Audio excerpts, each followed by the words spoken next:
Are you thinking about the Knoxville area, or maybe you're curious about where in Knoxville is the Beverly Hills area? Today, we're going to get into the map and I'm going to show you exactly where that is. I actually just did a vlog tour of this same area. It's called Sequoyah Hills and Cherokee Blvd. So Cherokee Blvd is a part of Sequoyah Hills. So I'm going to show you that once we get into the map. But go check out the vlog tour if you can, so you can see what exactly I'm talking about. These houses are literally could be straight out of an HGTV magazine. They are gorgeous. So anyways, let's jump into the map and let's take a look.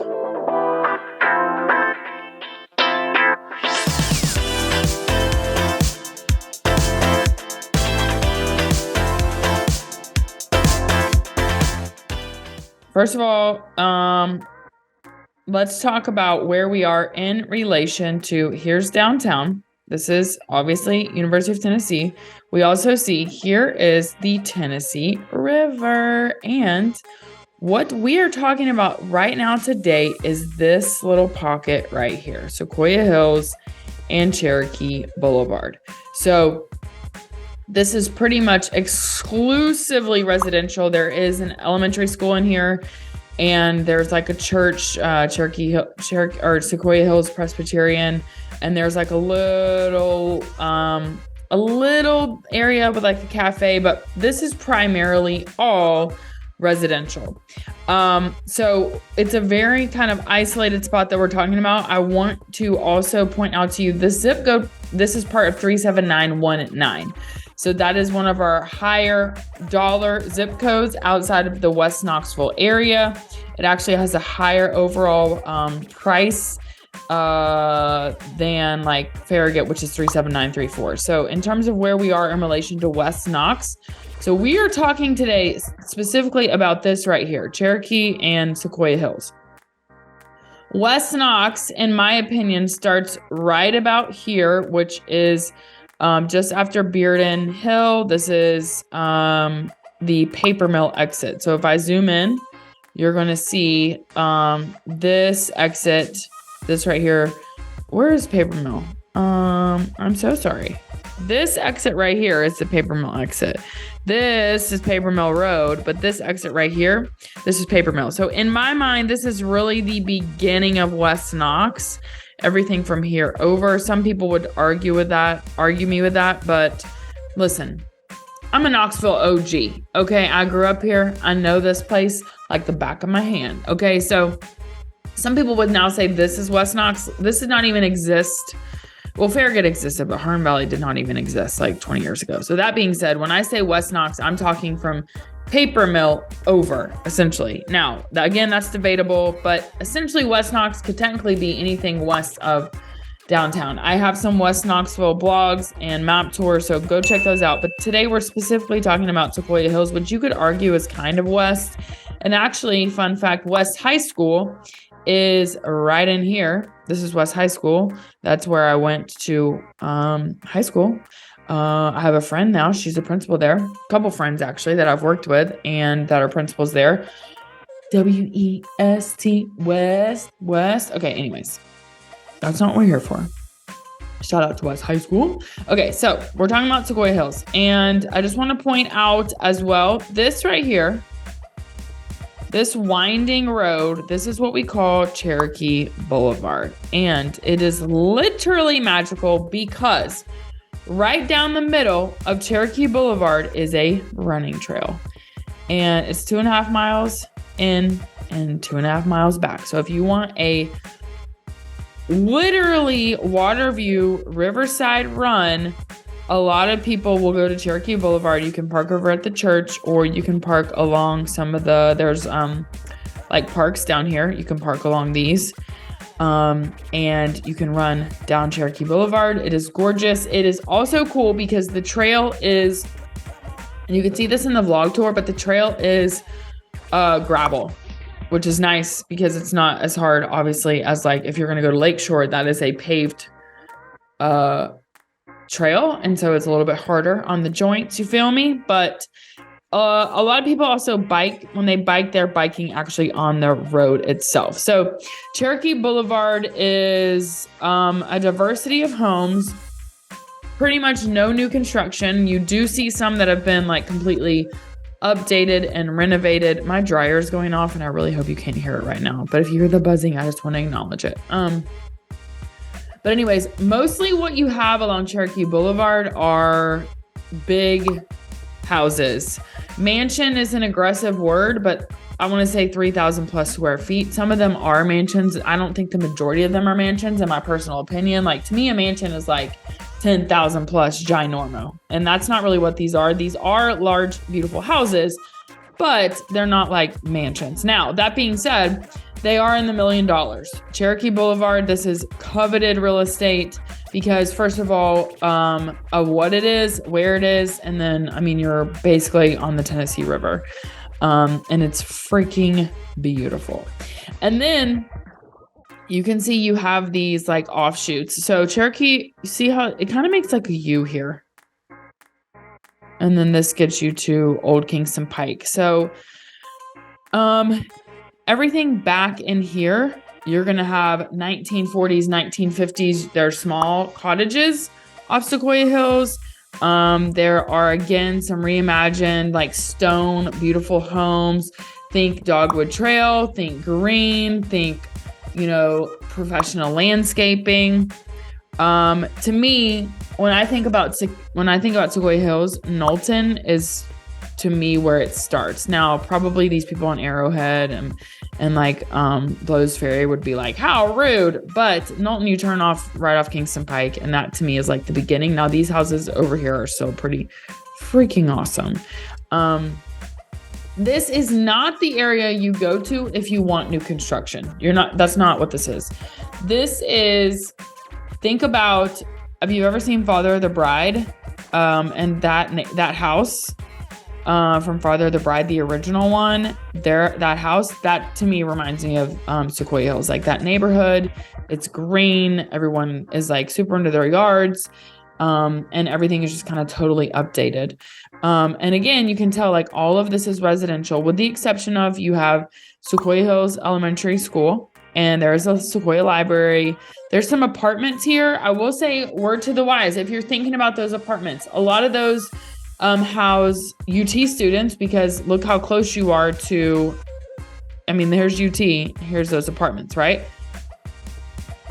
However, they have extremely strict HOAs. They are not really for short-term rental. I'm sure someone's doing that, but you're not supposed to be doing that. And also they have some steep HOA like costs. So just want to point that out when you're looking at these apartments. Although, you're in freaking Sequoyah Hills.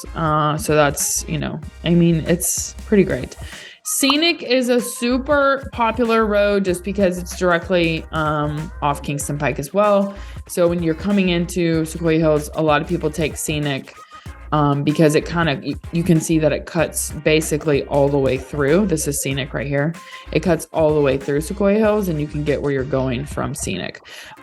This is a busy road. There are like speed humps and it's a double yellow, as some of my clients would say. So this is a busy road. This is, there's houses on these corners right here. Would not be necessarily ideal because Kingston Pike can be cray. So I wouldn't, like, if I were going to purchase in Sequoyah Hills, Towanda is nice. Hiawatha is great. Alta Vista, Valencia, all of those are awesome. Oakhurst, beautiful. Nokomis is another really just like beautiful street.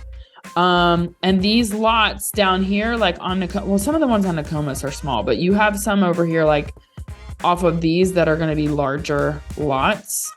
But Scenic, there are some beautiful houses on Scenic. I just personally don't prefer it. I think living off Chapman Highway has scarred me from wanting to be on a busy road.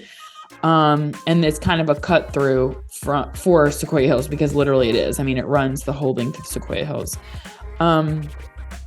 So that's just something to keep in mind. And then some of these, this is kind of a blanket statement, but when you're going through Sequoyah, these areas over here, like off Towanda and Hiawatha, Alta Vista, all of these seem hilly. And even like if you turn onto Knowlton, there's houses like literally right on the street. Like no setback, if that makes sense. It just feels more hilly up here, like on the northwestern side of Sequoyah Hills. The closer you get to Cherokee Blvd, the more flat it feels. Like it doesn't feel as hilly down here. And I could be completely delusional. I'm just saying this also from the experience of having run in the Covenant Health Marathon. You run down Cherokee. This is like kind of towards the beginning. And so you're like, wow, we're going downhill. Woohoo, do. And you like walk, you run through Sequoyah, blah, blah, blah. And you end up going on Knowlton. And Knowlton is a hill. And you're going up that hill back to Kingston Pike. And I'm just telling you, all this over here just seems hilly. Another thing that's interesting about Sequoyah Hills is there's not really blanket amounts of yard space. Some of these houses have great yards, huge yards. Some of them are literally right on top of each other. Like when you get into Nokomis down here, like specifically on this curve, it's like house. Now they are cute. They look like they should be on the HGTV magazine cover, but I'm just saying like Sequoyah Hills isn't like, oh, all of the yards are big. And it's also not like, oh, all of the yards are small. So it really just depends on the specific property. And then, you know, some houses have still not yet been updated. So you could be talking about like a 1940s built home that's not been touched, that you're going to pay a premium for. So, you know, just kind of keep that in mind. So let's go over, I want to show you on like what's available inventory so you can kind of look at pricing right now. This one that's listed is 800,000, and this one actually, so if we look at this one as an example, this house needs to be updated. Super cool house, but I mean, this is going to need some love, right? So, and just for context, that's 4,200 square feet. It's listed at 800,000 by Quint. So just, you know, we're kind of all over the place. If I look at this one, that's 2.9, that's pending on Scenic. So that Scenic is a major road through, listed by Lucas Hahn. You know, this is a major road. I mean, you could, okay, so this is just showing you, this is quintessential. Here's Tennessee River. This is almost just off Cherokee. This is before you hit Cherokee Boulevard. So Cherokee Boulevard is like going to be here and around. So this is a $2.9 million home, and you might be thinking, wow, it looks dated. However, it's 9,000 square feet, 7 bedrooms, 3.6 acres on Scenic Drive. That is literally insane. That is extremely luxury and like up and up and up only when it comes to the pricing, because that, I mean, 3.6 acres off Scenic, off Cherokee Boulevard, that is literally insane. Now here's one on the other end of Scenic, almost on Kingston Pike, okay? So this is 4,900 square feet, 5 bedrooms, listed at 1.4, listed by Sharon Bailey. Shout out to Sharon. She's an awesome agent in the area. But let's just look at this one. Obviously newer, updated, etc. Oh, look at that. Oh, that laundry. I love this. This is like, I covet this. And then, I mean, look at this laundry room. So good. So that's just kind of showing you, not that prices are necessarily all over the board, but I just want you to have like an understanding of, this is certainly luxury real estate. And then if we look at even these condos, so like this one is 250. If we look at that, it is 1,200 square feet, 2 bed, 2 bath. So they're not small, but the HOA is $867 a month. Okay. So, and obviously if you have questions about what that involves, what that would include, just please let me know if you're interested in one of those properties. But I just want to point out that those are not really like short-term rental. You know what I mean? Like the price might seem, oh, wow, that's like a good entry point, but you also have to have the cash for the, HOA. So anyways, that is current action in Sequoyah Hills, just to give you an idea about pricing and what you're looking at. Now, this is within the city limits, so you have like city limit restrictions. There's not like a Sequoyah Hills HOA it's like an unspoken rule. You don't trash the place, if you know what I mean. So these are high-end homes, and they're going to continue to appreciate in value simply because of where they are, simply because of the history of this neighborhood, who's buying into the neighborhood, and then also their proximity to downtown Knoxville. This area, I mean, you're talking 5 minutes to get to Neyland Stadium. You're talking, which is down here, for football games. You're talking, 10 minutes to downtown, if that. And then when it comes to where you are in relation to other things, you are just basically at the base of Bearden. So Bearden is kind of from here all the way to essentially to Westtown. And this is where you have Whole Foods, you have shops, you have gyms, you have all kinds of anything you need, the best boutiques in town when it comes to clothing. To me, in my opinion, it's better than what you can get at Turkey Creek. I mean, you just have everything here along this Kingston Pike corridor that you need. So this is a, really nice part of Knoxville from a housing perspective, but also from you have access to everything perspective. So anyways, that is a little bit about Cherokee Hills. And I keep saying that it's not Cherokee Hills, it's Sequoyah Hills and Cherokee Blvd. If you watched my vlog, or if you go look at the vlog where I'm like driving you through, I keep saying freaking Cherokee Hills. It's not Cherokee Hills, it's Cherokee Blvd and Sequoyah Hills. One of my favorite places to run, down Cherokee Blvd. It is gorgeous. You will feel inspired. It is beautiful. But this is one of the, most coveted areas and most famous and most prestigious areas in Knoxville. So anyways, I hope you enjoyed that. Let me know your questions, and I will see you on the next video.